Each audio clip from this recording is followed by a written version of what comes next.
Right guys, welcome back to a new video. In today's video we're gonna be playing as Jayce, on the mid lane. Um, yeah, recently I started to pick up this champ because I feel like it's a lot of fun. It definitely needs time to scale into the game, but if you play a couple of games and you just improve your skills and you play first, you start focusing on the micro plays, like how do you do the lane and how do you do the matchups and stuff.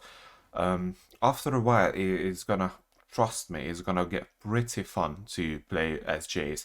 I picked him on the mid lane because I usually like to play mid lane with the champions. Doesn't matter which champion it is. I tried him on the top lane though. Turned out the matchups like Urgot, Darius, what else was it? Fiora, really. It might just been the skill matchups. I was behind a little bit because I'm not used to the top lane. But the people were punishing my mistakes really hard. So I decided to go back to my old hometown, to the mid lane, and let's see what we can do here. As you can see, we are playing against Pantheon. So I did check previously because I've not played Jayce into Pantheon. Pantheon is actually a such called counter matchup for Jayce, or it is basically for all the heavy AD burst champions, because Pantheon can basically shut down your burst with the E that he has, with the shield, and whenever you want to do your rotation to burst the enemy away, he can just shut down so easily. I'm pretty sure you guys seen Pantheon before, and yeah, it's not a pleasant surprise when you're about to kill him and he just goes like, nope, that's not the time, because I have my E up, you can do anything. So yeah, it happens. As you can see, the early game is not too bad for Jayce, as I can just guide the minions away. Here I took a really bad misstep that I went up too close when he hit level 2 first. And as you can see, he punished me for it really well. So I was pushed back under my turret. I'm always struggling to take the creeps under the turret, but yeah, one day I have to learn it. I'm pretty sure. It's basically up to how many games you have. It's just like to improve your skills. So one day I will get there. I know I will. So as you can see, Pantheon pushed me back under the turret, which is not too bad because he missed out on his cannon minion. I have my cannon. Yeah, so this is a really good thing that you can do on Jayce. So when you basically use your ultimate ability, the first attack, the first basic attack that you have is empowered, so it does a lot more damage. That's why I changed into melee to make sure that I definitely take the cannon minion. And at this point I was a little bit up with creeps. Pantheon had to fall back. He can't really come this close up. Now he punished me again. And as you can see, I can't really trade back because as soon as he pops his E, there's no way for me to trade back into his abilities. So it's kind of unlucky.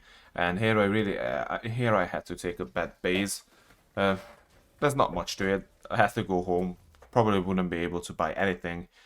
Got a corruption potion just to make sure that the passive burn from the corruption potion can definitely trade back to Pantheon a little bit when he comes up to me. Walking back to lane. Yeah, so a good tip, guys, always use your ultimate because it doesn't cost any mana, and it gives you a little bit of movement speed when you change into your ultimate because of the I believe it's because of the passive that you have. And also another good thing, just use the E ability on the ranged form, the gate, because it does give movement speed when you walk through it. So it's a good thing to know when you're about to rush back to base. Here you can see I almost missed that cannon, but I got it. It is a really good thing to use the passive on the ultimate change, the first basic attack. Here I decided to turn on the Kha'Zix. As you can see, the two people were really separated. So Kha'Zix was coming from through the bush, and Pantheon was too far. He has no flash, and he was too far to help the Kha'Zix. So I managed to single-handedly take down the Kha'Zix and take over the red buff from him. And now Pantheon, he has no jungler. I have the red buff on me. Obviously, I'm gonna out-sustain him with the corruption potion, so there's not much he can do at this time. He's just gonna let me push the wave in. He has to take a base. to come back with with anything that he can really, right? 28 creeps. There's not much really that he can buy, but he does have to take a base. I decided that I wanna take my place, so I decided to push the turret even if I can't finish the plate off. Because it was in no power to come up to me to to put me in any danger that they would be able to kill me. Here comes the Kha'Zix. He does try though. As I can see, I spot him on the ward which I previously placed. I can't remember, is it my ward or is it Morgana's? Doesn't matter. Always place your ward, guys. It's not the best positioning. If you would have put the ward out there, in the corner, where basically we just had this fight, it would have been so much easier to spot the Kha'Zix. And it's always good to start out and put a ward on the Raptors, so you can track the enemy jungler easier.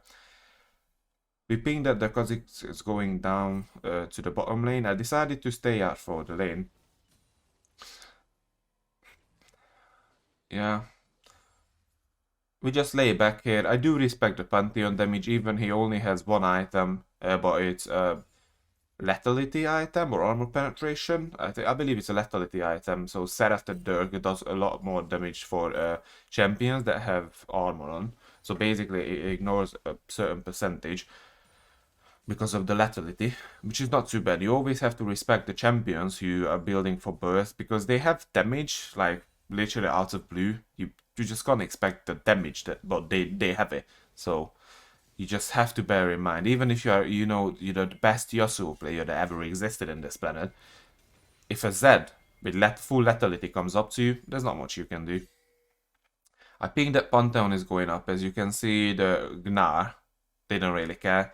I started walking towards him, but it was a bit too late. I should have walked even earlier, or should have just left him and start pushing the wave in, as he died anyway. And now I was just wasting time to push the wave in, and I'm gonna be struggling a little bit. Here I take the ward. I can see Pantheon stayed on the top lane. Always take the ward. Always take out the wards, guys. The enemy wards. It helps a lot for yourself in the future. So here it was kind of risky because I've decided that I'm gonna push this wave in, and as you can see, I've just seen Kha'Zix on the bottom side with the Morgana, but I decided I wanted to push this wave in, even if I might die for it. Yeah, so I managed. I used my E to get out from the situation as quick as I can to take a base. First item that I'm always building on Jayce. So basically the first couple of levels, Jayce would be really powerful, but as you are going for a tier, so you can basically are able to spam your abilities from level 1. As we're going for a tier, Jayce is kind of like weak, because we don't have the Torrance Blade, or we don't have any of them on us. As you can see, Pantheon had the Longsword, so he had a bit more AD that I had. So it was kind of hard to take a trade with a Pantheon. He ran out from the lane. I started pinging into my teammates, so maybe they would be aware that Pantheon is not on the lane. Here they managed to take the Drake with the Kha'Zix. I take down the ward. As you can see, Pantheon is trying to clear out my ward, but I would not give it for free. At least I'm gonna give like a couple of auto attacks and a Q on them. So just to make sure it's not for free. I did spot the Kha'Zix going up first, so I started pinging for the Gnar. Maybe this time he will fall back quicker. So yeah, hopefully they will not be able to catch him on the lane. As you can see, Gnar is a really good matchup into Fiora. He's like almost 30 CS up. Well, Pantheon is kind of like managing against me, because in this game I have to shout out that all the games recently that I've been playing with Jayce is really like heavy roaming games. We started the scutter here. I spotted the Kha'Zix, but he was able to escape, and I spotted that the Fiora started to running downwards.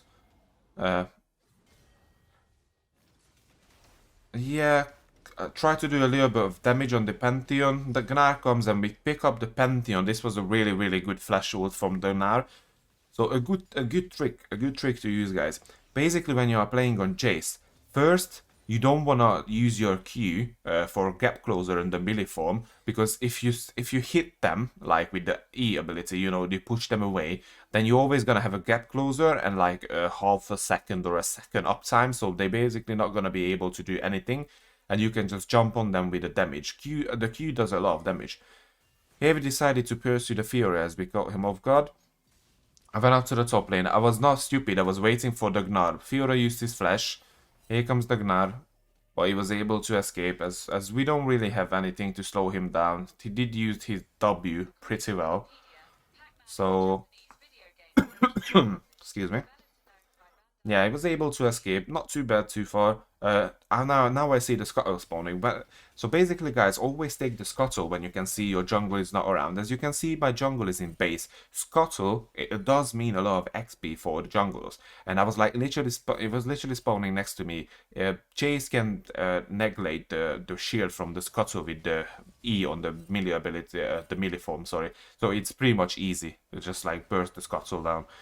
I went back to the lane. That wasn't the best idea that I had there to, you know, face the Pantheon.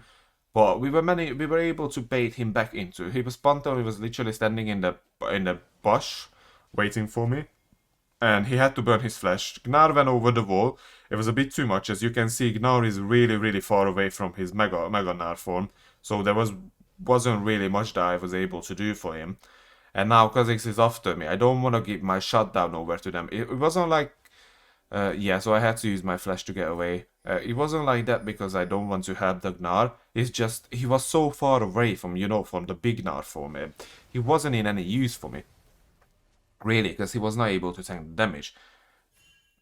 Kha'Zix was almost able to kill me here. I stayed around for a little bit. Maybe I can get like a cheeky QE combo to, you know, hit him.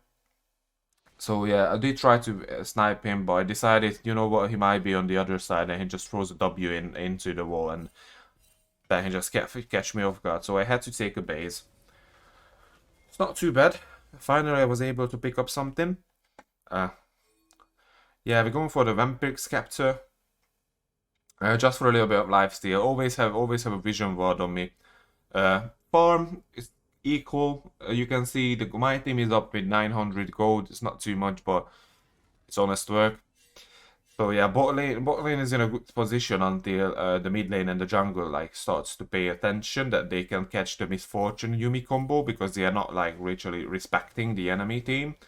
So they kind of like overstaying. As you can see, they're having a fight in the enemy jungle, like literally in the middle of the enemy jungle, where it's the easiest to collapse on them. I came late because obviously I had to base with 150 HP. So I came here, I picked up the cat, was able to save him, stayed out on the lane to see what I can do. Obviously gonna respect that the enemy team was around. I don't have any vision on the side of the lanes, so I had to stay in there. Yeah, missing out a lot of creeps, but I was just trying to push the Pantheon back into the lane. As you can see, he was walking towards me. I had a cheeky feeling that someone was hovering around, so maybe it wouldn't be the best to have a 2v2, as Gnar is really far and he does need time to pick up the big Gnar form. But in the end, it turned out pretty well. As you can see, I walked over him. First, I used my E to snipe it back to the Gnar. Pantheon has a downtime for like a half a second, can't really do much. Then I used my get closer there so we can finish him off. Here Kha'Zix catch me off guard. Basically, he literally came into the lane with his ultimate, and yeah, it was my mistake that I stayed here. I didn't know it was a mistake. Yeah, that I stayed out on the lane. I didn't have a clue that Kha'Zix was hovering around in bot lane. Maybe it was just taking his bot side creeps, and then came in, took the shot down. Now he's back into the game. So basically that's what it takes, guys. This is a really good step from the Morgana. So she came into my lane to help me out pushing in the wave. As you can see, the mid lane wave is literally crashing into the turret while we are having a fight on bot lane. So the Pantheon was about to lose out on those creeps. Here I saved the Misfortune. I spotted the Kha'Zix was going over the Misfortune, so I just tried to like literally peel for Misfortune. We were able to pick up the Kha'Zix, running after them. Morgana died. And yeah, still chasing the Vayne. Vayne has cleans on herself, which is not too bad. Not ideal because we only have one CC, which kind of hurts. It's like the Morgana Q. Morgana had a beautiful Q, able to pick up the Vayne. He was expecting the Pantheon to come over from the bush, but he managed managed to catch the Vayne, of course, so there was no way out for the Vayne. Even as you can see, she does have the cleans up, so it just literally came back from cooldown. But I believe she just died like 1 second before the cooldown literally came back on. Started to push in the turret as Pantheon was on top side, Kha'Zix was not around. All good, all fine. Taking the turret. I had to wait for the last hit. I needed that minion because I have to go pick up my first item finally. As you can see, on 15 minutes, I would have been able easily pick up my items previously. I've wasted so much time here for waiting for the record and undo the record, and now I engaged on a Kha'Zix, which is 1 level uh, down on me. But this is such a bad fight because I should have just waited for the scuttle, to get in range, so Kha'Zix cannot isolate me that easily. So he got the isolated Q on me, got all the damage, all the burst, and literally as Jayce, there's not much that you can do without the Eclipse because you don't have the shield or anything up to negate the burst that he has. So this was such a bad fight, which I took. So as you can see, mid lane is kind of doing really well. They were able to pick up a double kill on them. Top lane is taken up. He's going to big Gnar form, and it was bot lane. I decided to go down to the bot lane. To face Pantheon on the side lane.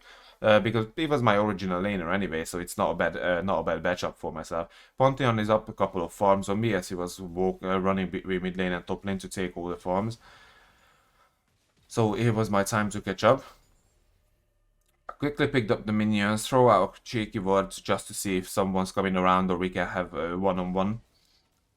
Yeah, so I was able to spot him out with a QE combo, so he was literally waiting in the bush for me to walk into the minion wave so he can burst me out. Watch out, guys. Oh, these assassin players are just like they're so annoying. They're just gonna be standing around in every single bush waiting for someone to come around.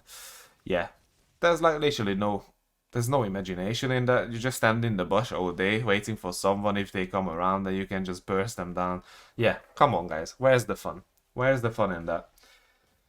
So, as Kha'Zix was really, really desperate, he got the shutdown on me, and then he just decided to fully invent himself into fighting. So he's dead at the moment. He's the only one dead on the map. Soraka started to having issues. I'm not sure what happened, but she was just keep connecting back and forth. So as you can imagine, without the Soraka, it was just like 4v5. But it does happen, guys. So I just wanted to show you this game, guys, because we had a really, really good start as we were all roaming around the lanes, and now they just started to having issues. On the next video, I might be able to get a good game, which is actually a good game, but someone pros in the end. So we'll see. I'll do my best to bring something like that around. So basically, you can learn from it if you want to see how you can be able to manage at the end game without throwing the whole game on a Baron or on like a Drake fight or anything like that. I'm gonna get some examples because I believe I do have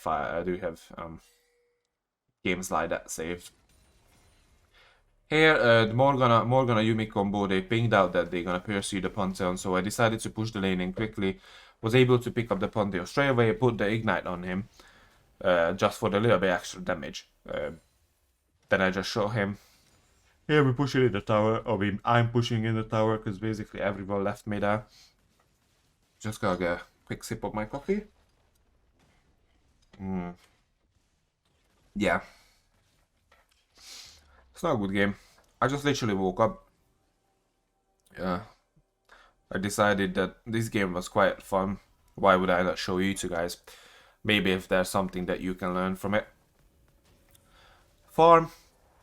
It's not the greatest one. On a Jayce you'd be able to pick up a lot more creeps, but this is a really, really heavy roaming heavy game, sorry. So yeah, basically everyone's just running around in the map. Everyone's just running around.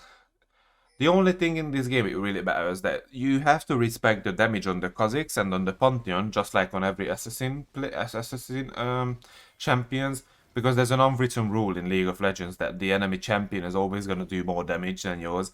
So you really have to watch out. If you just you know there's a Kha'Zix player in the enemy team, he's up more like he's up an item or two on you, or he has finished his item but you have not. You definitely have to like be careful around the bushes because in one of them he's gonna be standing there waiting for you to come around, and it's not gonna be a fun time. I'm telling you, it's not a fun time. Yeah, we're just pushing the waves in, as you can see. Nar is pushing on the top lane. The enemy team, Soraka still having issues, which is kind of sad. I don't like to play games, which is like a 4v5 or 4v3 or something like that. I do like the games which is like fair games, but in the beginning they started out pretty well, but then they started throwing, so maybe it was just rolling. Yeah, I catched off the Kha'Zix on the red. So now I was able to shut him down, even then he isolated me, because I was a level up still, just like last time. But in this time I had my second item finished, which gives me a lot more damage. Then I started a full rotation. Previously I wasn't able to hit him with the Q, but now I managed to hit the Q on him, and then my full burst comes out, which is not too bad. As you can see, it does a lot of damage. It's a little bit of a misstep from the enemy team coming from the angle. We managed to catch the Pantheon off guarded. I just used my Q as a finisher, not like because I like taking kills, because it does tons of damage. So it goes through to Pantheon. Even Pantheon blocks the damage. The Q does a lot of damage. I'm telling you, it's a lot. Here they were pushing under the turret. Kha'Zix comes in, picks up the ADC. Can't run away. It was a good play from the Kha'Zix. He managed to pick up the ADC, but we were just like overwhelming on them. There's no Soraka here, unfortunately, which is kind of a shame. We were going for the Baron. As you can see, top lane is pushing. And I believe in this position, the enemy team has decided to... Yeah, so basically they surrendered the game at 22 minutes. Yeah, so they were fighting, they tried to keep up, but as you can see, these things that happen. As I've promised, next time I'm gonna bring another game, which is a bit more like throwy in the end. So I hope you guys enjoyed the game. If you did, leave a like, leave a comment, subscribe, and see you in the next one. Peace. When it come down to it, I'ma bet on me. Ain't nobody fuck with me mentally. Talking that shit, you dead to me. Cause I ain't got time for my enemies.